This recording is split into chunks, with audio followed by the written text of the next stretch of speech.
beri waktu Ya, Ibu saya. untuk 3 penanya. Ibu saya. Oke, baik. Terima kasih.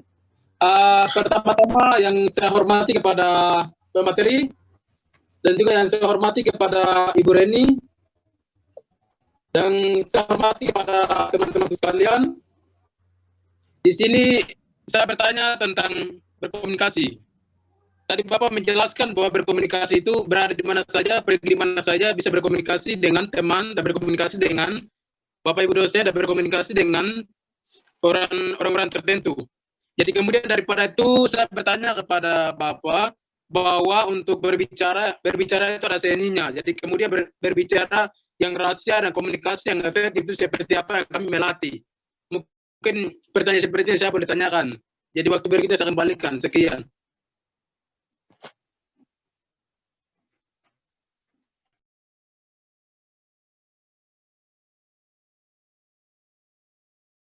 Terima kasih, Riko. Saya tampung dulu atau langsung dijawab, Mas Agung?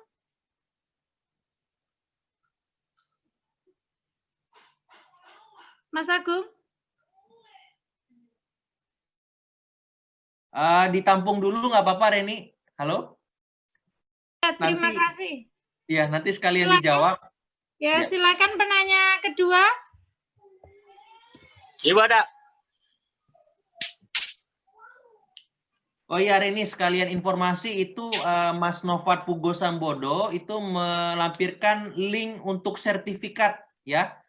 Jadi bisa diklik, nanti teman-teman daftar di situ untuk mendapatkan sertifikat setelah materi selesai. Sertifikat ya, gitu. Sayang kalau nggak didaftarkan ya, udah ikut-ikut kan. Sekedar informasi saja.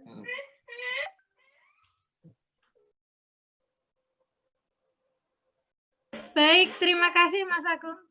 Silakan penanya kedua. Kalau nggak ada, saya jawab aja kalau belum ada. Oh ya, silakan Mas Agung. Oke, tadi soal komunikasi efektif ya, seperti apa? Nah, komunikasi efektif itu saya balik ke materi saja supaya teman-teman di sini bisa membaca ulang ya materinya. Saya sederhanakan dalam tips 3M. Ya, 3M itu apa supaya nggak lupa nih. Pertama, me, ya. Apa? Me, saya gitu ya. Kedua, mind. Ya, gagasan yang ingin kita sampaikan. Yang ketiga, mapping. Ya. Penjelasan atas masalah yang ingin kita bahas, ya. Sebentar. Di sini. Jadi 3M itu mind, mapping, me. Ya, bisa nanti teman-teman ingat-ingat terus ya. Kelihatan ini materinya? Kelihatan. Kelihatan ya. Ya, jadi mind, mapping, me. Jadi ini kenapa saya sampaikan sederhana supaya teman-teman nggak bingung. Me itu apa? Me itu adalah teman-teman menjaga penampilan. Ya.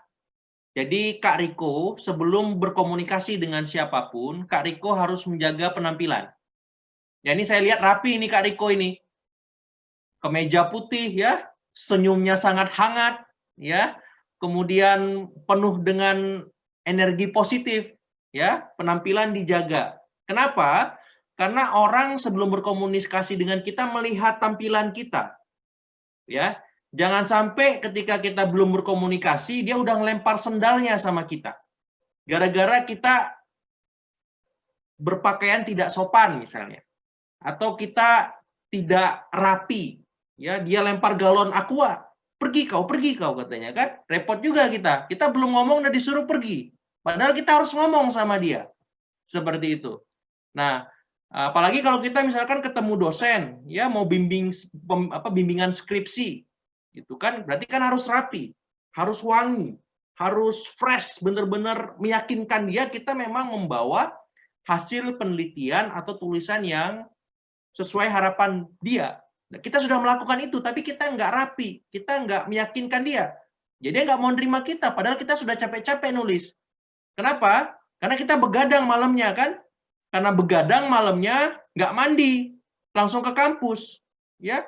karena malamnya begadang, ketiduran, telat ketemu dia udah pulang. Kita ngerjain udah capek-capek, nggak ada artinya. Kenapa? Karena kita tidak mempersiapkan diri dengan maksimal secara non-teknis. Itu me, ya saya. Yang kedua mapping. Mapping ini bahan ketika kita bertemu atau berbicara dengan siapapun. Kita persiapkan betul. Ya, supaya apa? Supaya nyambung ngobrolnya. Nggak jaka sembung bawa golok, ya, nggak nyambung Bang Jago gitu kan. Jadi kita siapkan bahan obrolannya. Misalnya kita ketemu sama Mbak Reni, ya. Mbak Reni ngomong tentang materi kesejahteraan masyarakat. Nah, kita pahami teorinya apa, prakteknya gimana, perbandingan dengan negara lain seperti apa kesejahteraan sosial. Ya, jadi ketika di kelas kita udah siap Mbak Reni bertanya gitu. Nah, nyambung. Karena kita udah belajar dulu sebelumnya. Ya. Itu untuk konteks kita bicara di kuliah gitu. Kalau bicara di luar gimana? Ketemu sama, ya contohnya aja, ketemu sama pacar aja ya. Kita nyiapin bahan nggak, Kak Riko, ketemu pacar? Halo Kak Riko? Halo Kak Riko? Halo. Kak Riko, kalau ketemu pacar nyiapin bahan omongan nggak? Bagaimana ya? Hah? Ketemu atau kalau ketemu teman dekat lah, ketemu teman dekat nyiapin bahan omongan nggak, Kak Riko? Kalau ketemu dengan kawan-kawan begitu biasanya berkomunikasi dengan mereka begitu. Ya, nyiapin bahan dulu atau ngalir aja?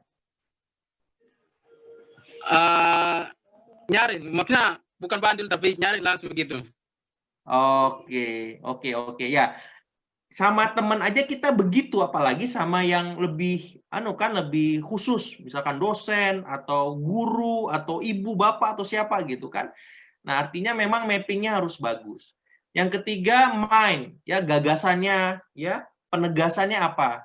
Ketika ketemu kita mau ngapain sih? Mau jualan, ya, mau minta bantuan, mau menginformasikan, mau apa? Nah, itu kita tegaskan sehingga orang tahu kita mau ngapain. Misalkan kayak saya hari ini mau memberikan sharing tentang seni berkomunikasi kepada teman-teman seperti itu.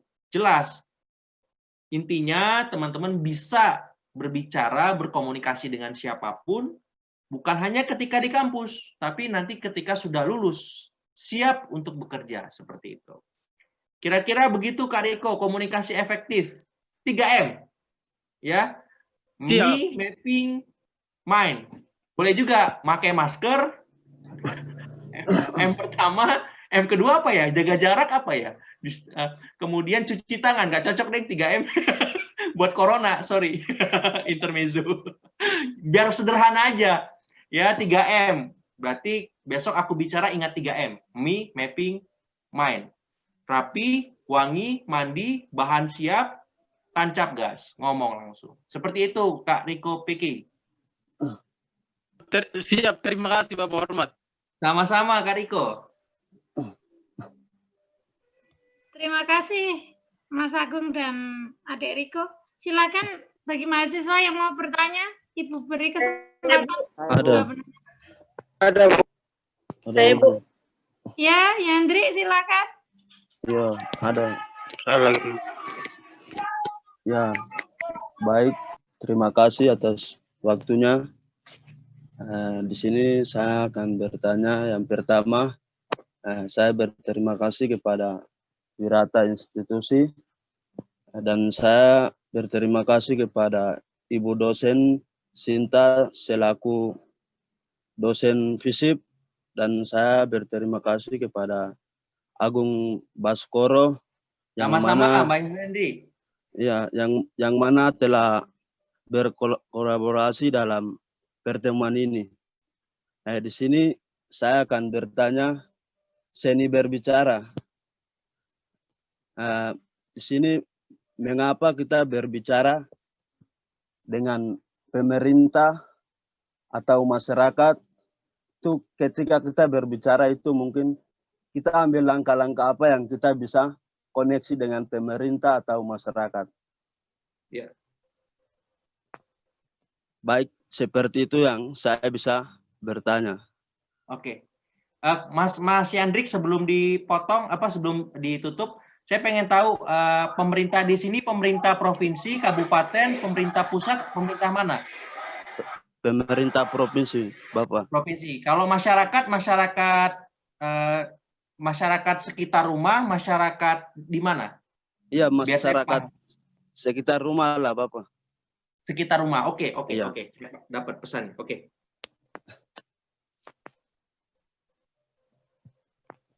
Ada yang lain? Kalau enggak saya jawab. Silakan. Ya, silakan Adik. Ya, izin bertanya Pak. Ya, Sebelumnya silakan. terima kasih kesempatannya. Ya. Nama saya Handama. Ya. Ya, Pak, saya ingin bertanya tentang biasanya itu untuk saya pribadi, saya sudah mempersiapkan diri untuk membawakan suatu acara atau untuk tampil di depan umum begitu. Misalnya udah 2 hari saya siapkan, tapi pas di hari hanya biasanya saya demam panggung gitu. Untuk menghilangkan rasa demamnya itu kayak mana, Bapak? Oh ya, demam panggung ya. Oke. Demam panggung. Ini semuanya ini. Saya juga demam panggung juga ini sebenarnya masih, Mbak Hana. Sama kita semua demam panggung. Saya mau bertanya, Pak. Oh ya, silakan Mas Melvin. Iya, Pak, saya mau tanya gini, apa sih yang bisa kita lakukan untuk komunikasi tekniknya, Pak? Teknik komunikasi yang baik untuk kita. Dan apa saja, seberapa penting sih Pak komunikasi buat kehidupan sehari-hari kita? Itu saja Pak dari saya. Teknik komunikasi. Ya. Terima kasih Melvin. Ada lagi? Ada Ibu. Ya, silakan Adik. Satu penanya lagi ya. Silakan. Siap Ibu. Ya, terima kasih atas waktu yang telah diberikan kepada saya di sini. Yang perlu saya tanyakan itu, kenapa di saat kita mau tampil, itu sebenarnya apa yang kita mau bicarakan sudah kita pikirkan, namun kita mau keluarkan itu sudah sangat susah karena seperti rupa begitu Ibu. Itu yang perlu saya tanyakan Ibu. Iya, susah. Oke. Terima kasih. Silakan. Terima kasih Yorgen. Silakan Mas Agung untuk menjawab. Oke, menarik ini pertanyaannya. Pertama, berbicara kepada masyarakat ya. Caranya gimana? Cara paling efektif bicara dengan masyarakat ya, Mas Yandrik, kita ikut kegiatan dengan masyarakat. Ya. Kalau kita hanya ngomong saja kayaknya sulit ya di tengah masyarakat menerima. Jadi kalau di masyarakat misalkan sering ada kegiatan ronda kampung, Mas Yandrik ikutan ronda kampung. Atau ikutan kerja bakti sosial, ikutan bareng-bareng gitu. Atau ada rapat di kampung, di distrik, ikutan di sana bareng-bareng. Nah, biasanya komunikasi efektif justru ketika ngumpul-ngumpul ringan itu. Ya, justru kenanya dari hati ke hati di sana ketika kita kumpul bareng-bareng, Mas Yandrik. Kenapa? Karena mereka lebih mendengar. Kenapa? Karena kita sudah berbaur bersama mereka. Kita seperti mereka, kita menjadi mereka. Ketika kita berkomunikasi dengan cara seperti itu, walaupun kita agak susah menyampaikannya, itu akan sangat efektif. Karena kita mengerti dan memahami posisi mereka. Kita ikut capek sama mereka, kita ikutan keringat sama mereka. Kita ikut susah-susah sama mereka. Nah, jadi kalau sama masyarakat demikian. Bagaimana dengan pemerintah provinsi komunikasinya? Nah, saya belajar ilmu politik. Nah, jadi saya biasanya menggunakan ilmu itu untuk berkomunikasi, Mas Yandrik. Caranya gimana? Pemerintah provinsi yang saya hadapi ini bidang apa ya, misalnya? Misalkan Badan Perencanaan Pembangunan Daerah, misalnya. Oh, berarti cara efektif saya berkomunikasi dengan mereka, saya harus punya rencana juga, supaya didengar sama mereka. Dan rencana yang saya buat harus masuk akal dengan mereka. Misalnya nih, saya mau buat rencana pembangunan mahasiswa Uncen selama setahun di bidang sosial misalnya. Mas Yandrik utarakan tuh programnya apa misalkan. Misalnya mahasiswa masuk kampung, masuk distrik atau masuk mana misalkan. Ya, berapa lama waktunya, kemudian berapa banyak orang yang bertanggung jawab, siapa saja orang-orangnya, seperti itu. Jadi ketika berkomunikasi dengan Bapeda tadi, programnya Mas Yandrik langsung ditangkep, langsung goal, seperti itu. Atau misalnya, Mas, saya nggak bawa program, tapi saya mau protes misalnya, sama pemerintah provinsi, karena jalan bolong misalkan. Air macet, distrik Sukamati misalnya. Nah, cara efektifnya gimana? Kalau saya, karena saya mahasiswa ilmu politik, maka saya akan buat surat audiensi dengan yang bertanggung jawab. Misalkan yang bertanggung jawab soal listrik siapa? Direktur PLN-nya misalnya. Saya surati dulu tuh direktur PLN-nya. Permisi Pak, Bapak sehat, listrik rumah Bapak hidup. Nah, kalau hidup, rumah saya mati. Kenapa ya Pak? Ada waktu nggak kita ketemu? Misalnya buat surat seperti itu. Ketika sudah buat surat, nggak dibales, Mas. Gimana? Nah, kalau saya biasanya nulis surat di media. Supaya apa? Supaya banyak yang baca. Karena dia nggak mau baca surat saya ketika saya kirim surat pribadi kepada dia. Jadi, itu contoh yang saya gunakan untuk berkomunikasi. Jadi bisa langsung, bisa juga tidak langsung, Mas Yandri. Itu cara dan tipsnya. Mungkin kalau ada yang kurang jelas nanti tanya aja ya Mas Chandrik ya. Gitu. Yang kedua dari Hana, gimana demam panggung? Ya, setiap orang semuanya demam, Hana, termasuk saya. Semuanya pasti demam panggung, pasti. Nah, caranya gimana? Kalau saya biasanya memulai dengan berniat dulu saya. Saya berniat, saya ingin berbuat baik, mudahkan saya. Gitu. Saya berdoa sama Tuhan supaya saya dimudahkan usaha saya. Itu yang pertama. Niat saya luruskan terus. Yang kedua, saya mensugesti diri saya dengan kata-kata positif. Gitu. Kalau saya nggak bicara hari ini, maka adik-adik saya, kakak-kakak saya di Universitas Cendrawasih jurusan kesejahteraan sosial, mereka akan tidak lebih baik hidupnya dari saya. Saya punya tanggung jawab moral membuat Hana, Jorgen, Melvin, Yandrik hidupnya lebih baik dari saya. Kemampuan bicaranya lebih baik dari saya. Saya harus tampil dengan baik. Saya bisa. Jadi saya mensugesti diri saya dengan kata-kata positif. Saya bisa. Saya harus bisa. Saya bisa. Saya kadang suka gitu ya, Hana. Saya ngomong sendiri. Istri saya kadang sampai bingung kan, ini suamiku kenapa, stres atau habis obat atau apa ini kan.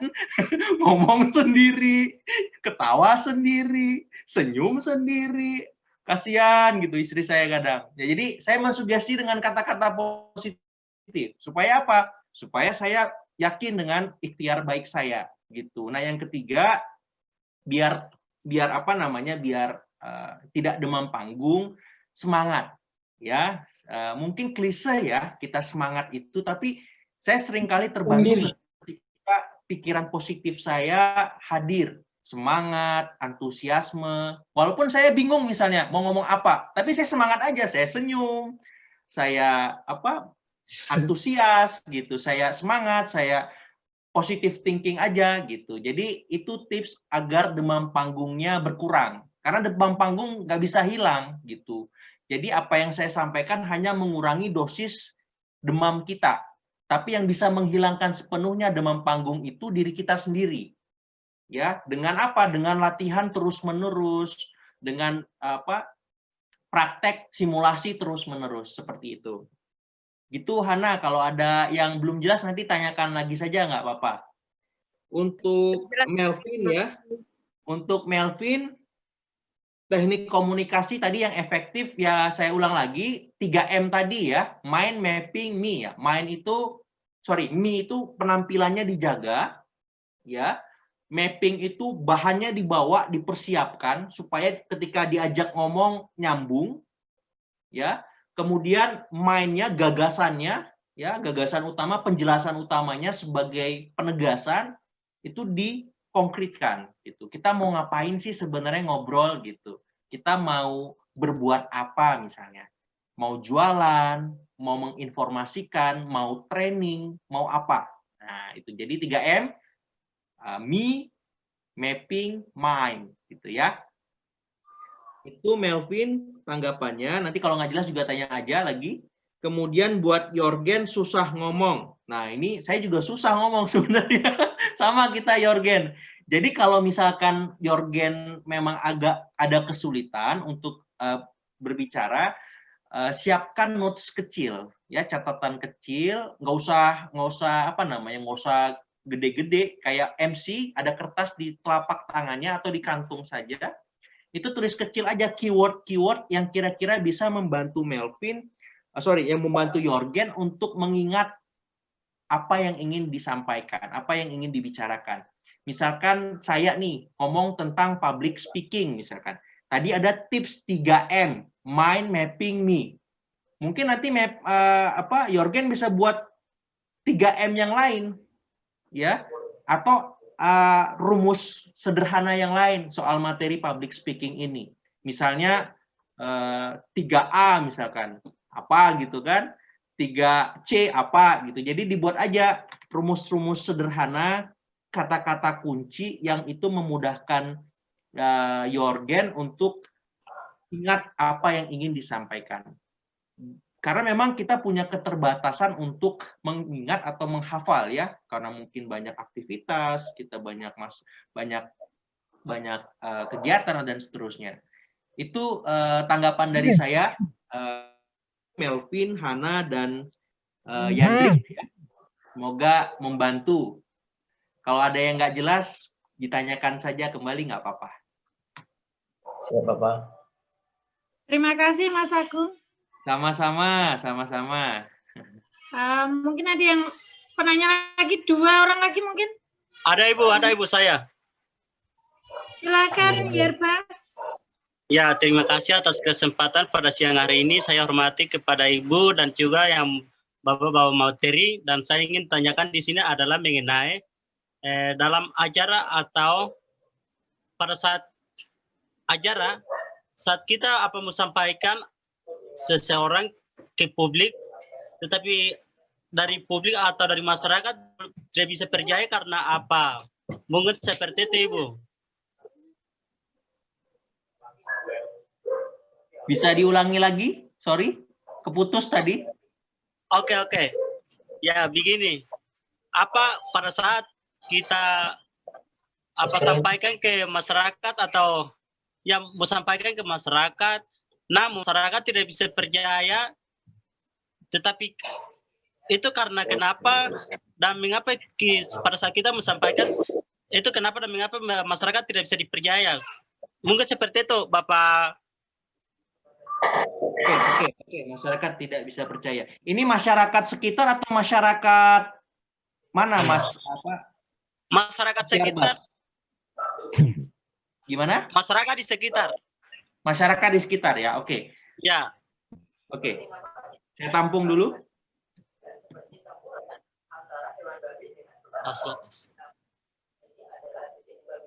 Ya, terima kasih.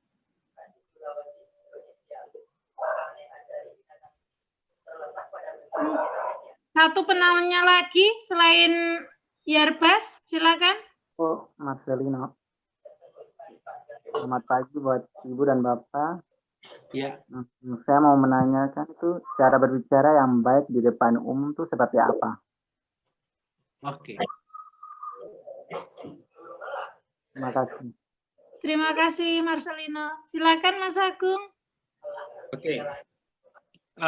Ini tadi ya, masyarakat tidak percaya. Nah, saya pengen elaborasi sebenarnya. Tidak percayanya ini ketika berkomunikasi soal apa misalnya. Karena masyarakat kita masih melihat banyak hal dari seseorang. Ya, apakah soal umurnya misalnya. Tadi Mas siapa tadi yang nanya? Tadi Masnya umurnya berapa misalkan. Masyarakat yang diajak komunikasi lebih berumur, ya, lebih merasa lebih senior misalkan. Ya, jadi bener nggak sih? Gitu. Ada anggapan kayak gitu. Jadi karena yang ngomong anak muda, mereka masih belum percaya. Bisa jadi. Ada juga yang merasa bahwa dia pinter gitu loh. Nah, sementara Masnya tadi belum cukup pintar dibanding orang tua yang merasa pintar tadi. Itu bisa juga. Gitu. Jadi ada faktor pendidikan. Atau memang yang diajak komunikasi memang dari awal udah nggak aja gitu. Nggak aja lah pokoknya gitu. Karena memang ada sesuatu yang belum terselesaikan di masa lalu ya. Mungkin ada masalah atau ada hal-hal lain yang belum tuntas gitu. Nah, jadi perlu dicari tahu penyebabnya apa. Jadi kalau saya fokusnya bukan kepada pesan yang ingin disampaikan, tapi mencari tahu kenapa sih dia nggak percaya sama saya misalkan. Saya akan ngobrol, ngajak, ngopi misalkan. Ngopi dari hati ke hati ya.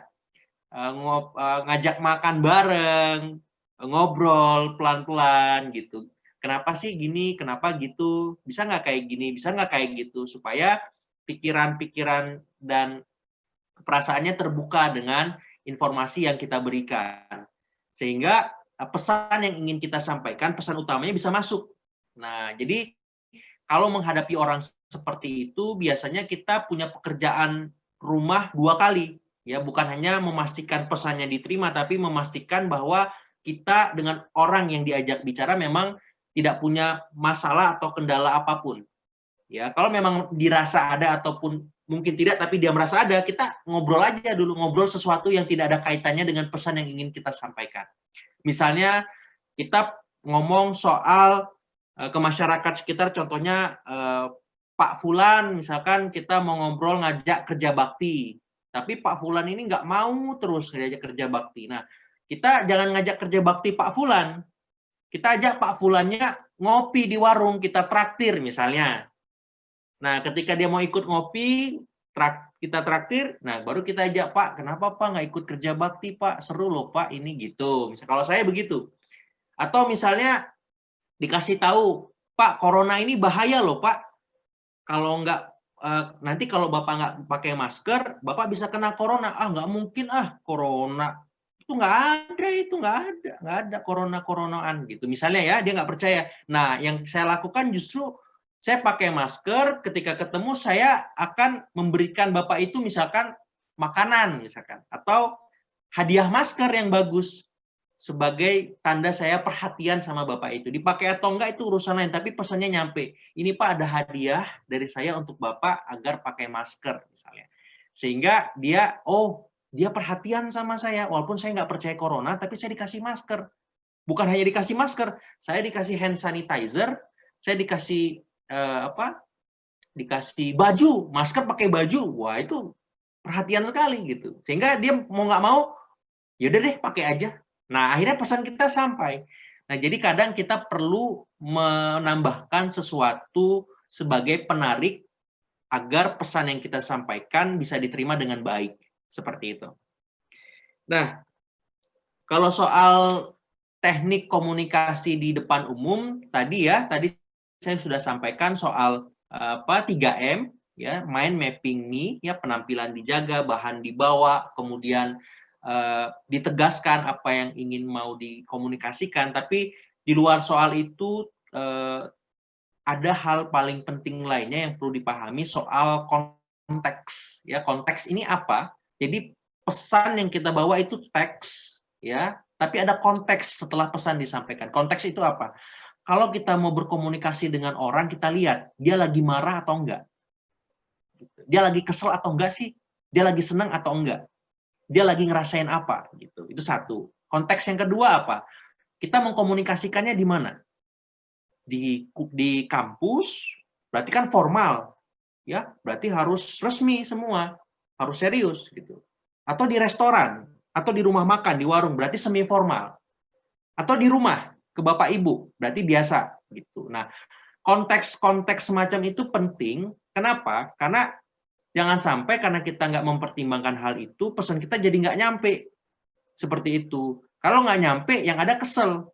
Ya, orang lagi marah, kita ajak ngobrol. Yang ada dia marah lagi sama kita. Pesannya nggak nyampe, kita malah musuhan sama dia. Kan repot. Seperti itu. Nah, apalagi kalau misalnya kita ngomong sama dosen. Misalkan nih, via WhatsApp atau via message pesan ya, bahasanya bahasa biasa aja gitu, nggak pakai resmi. Selamat pagi Ibu, Apa kabar? Maaf mengganggu waktunya. Dalam kesempatan ini saya ingin menginformasikan bahwa saya sudah mengumpulkan tugas yang Ibu berikan via email jam 9 pagi tepat. Atas perhatian dan kerjasama Ibu, saya ucapkan terima kasih. Sekali lagi mohon maaf mengganggu Ibu. Salam hangat dari Jorgen Thomas misalnya kan. Enak gitu kan? Tapi kalau teman-teman misalkan ngirim pesan ke Ibu Reni, Bu, ini tugasnya dikirim Bu, makasih Bu. Kan? Loh, itu gimana? Tugas apa? Di mana? Kapan? Kan? Atau, Bu, udah dikirim. Apanya yang udah dikirim? Uangnya. Apanya? Paketnya. Apanya? Jadi, hal-hal tadi perlu diperhatikan sama teman-teman agar komunikasi yang dilakukan bisa diterima dengan baik. Seperti itu, Reni, responnya. Ya, terima kasih Mas Agung Baskoro. Sama-sama. Untuk pertanyaan sudah saya tutup ya, karena waktu webinar ini sudah cukup lama. Saya selaku moderator, terima kasih kepada Wiratama Institut, Mas Muhammad Syarif, dan Mas Agung Baskoro selaku pembicara di pelatihan public speaking ini. Semoga acara selanjutnya ada, Mas Agung. Siap, nanti menulis kalau Mas Syarif bersedia. Mas Syarif mana Mas Syarif? Mas Syarif. Siap. Halo Mas Syarif. Halo. Menulis Mas Syarif. Boleh, Ya, boleh, Mas. Pak. Mas Nanti diatur waktunya. Nanti saya persiapkan lagi ini Zoom-nya. Mohon maaf, hari ini saya tidak seperti biasanya. Biasanya lancar, Mas Syarif, karena Siap. mungkin kendala saya di teknis, pelanggaran via Uncet, jadi mungkin nanti saya cek lagi. Mohon maaf, Mas Agung. Sama-sama, nggak apa-apa. Terima kasih semuanya ya. Ini itu dari kami. Iya, sama-sama Bapak.